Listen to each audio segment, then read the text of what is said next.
जानकीबाई आपटे बालिकाश्रम या मुलींच्या वसतिगृहातील बोरवेलची मोटर जळण्यास विद्यार्थिनींना जबाबदार धरून त्यांना उपाशी ठेवल्याची तक्रार विद्यार्थिनींनी केली आहे।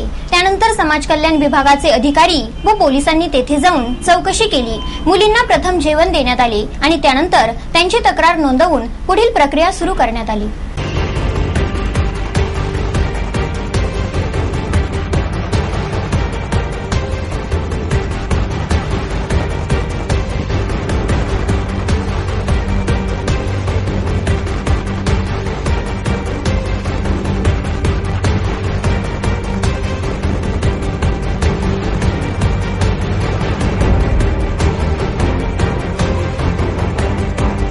जानकीबाई बालिका आश्रम संस्थेचे संस्थाचालक डॉक्टर जयंत करंदीकर यांच्या विरुद्ध विद्यार्थिनींना मारहाण केली म्हणून तोफखाना पोलिसांनी मंगळवारी रात्री गुन्ह्याची नोंद केली आहे।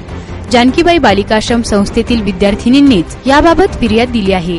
काल आमच्या नाही का तर मोटर ते सर म्हणले तुमच्याकडून मोटर जाईल तर ते आमच्याकडून मोटर नाही जाळलेली आणि त्यांच्या ते आमच्यावर खोटा आरोप टाकताय तर यांच्यात कुणाची चूक नाही ते नाही का नवीन एक बाई आलेली आहे त्यांच्याकडून ती चूक झालेली आहे आणि ते सर म्हणताय तुम्ही ते तुमच्या जे तुमच्याकडे खाऊचे पैसे असतील ते तुम्ही भरायचे आणि ज्या मुलींकडे पैसे नव्हते त्या मुलींना नाही का ते म्हणले ज्यांच्याकडे पैसे नाही त्यांनी घरी जायचं आणि घरून पैसे आणायचे असं झालं का आणि मुलींना जेवण नाही भेटलेलं मुली उपाशीच होत्या आणि सरांनी इतकं मुली थोडंसं हसल्यान मुली तरी मारायचं सर म्हणले सिरियस आहे तरी सरांनी मुलीला लय मारलेलं आहे।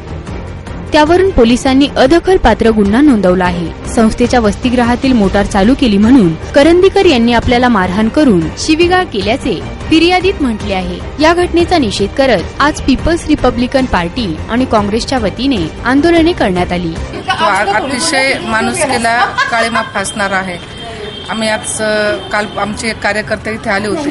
जेवण तयार असून सुद्धा 2 दिवस मुलींना जेवण देण्यात आलेलं नाही। पाण्याचा हौद आम्ही पाहिला तर त्या पाण्यामध्ये आळ्या होत्या। ते सांगतात कालपासून हा प्रश्न आहे तर कालपासून नसून एका दिवसात कधी पाण्यात आळ्या होत नाही। दुसरी गोष्ट मुलींना काल कोंडून ठेवलं होतं।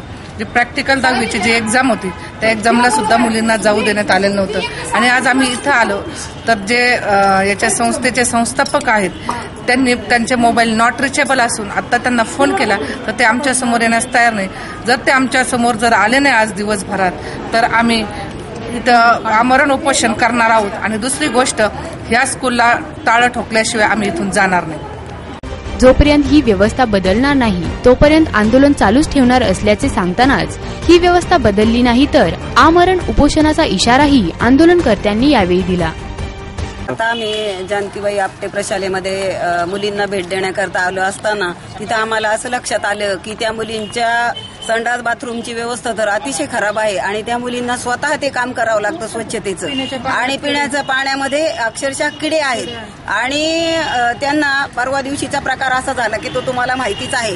तर त्या पद्धतीने त्या मुलींना जेवण तयार केलेलं असताना त्यांना जेवू दिलं नाही आणि पुन्हा जातीवाचक बोलल्यामुळे त्यांच्यावर अॅट्रॉसिटीचा गुन्हा दाखल करायचा आहे संस्थाचालकावर आणि त्यासाठी आम्ही आज एसपींना भेटणार आहोत आणि समाज कल्याण खात्यालाही भेटणार आहोत आणि त्या मुलींच्या जी व्यवस्था आहे ती अतिशय व्यवस्थित व्हावी यासाठी आम्ही प्रयत्न करणार आहोत। यावेळी आंदोलनकर्त्यांनी संस्थाचालकांना चांगलेच धारेवर धरले। यावेळी संस्थेच्या आवारात कार्यकर्त्यांची घोषणाबाजी सुरू होती त्यामुळे संस्थेच्या आवारात काही काळ तणाव निर्माण झाला होता। प्रतिनिधी आमिर सय्यद, ATV न्यूज, अहमदनगर।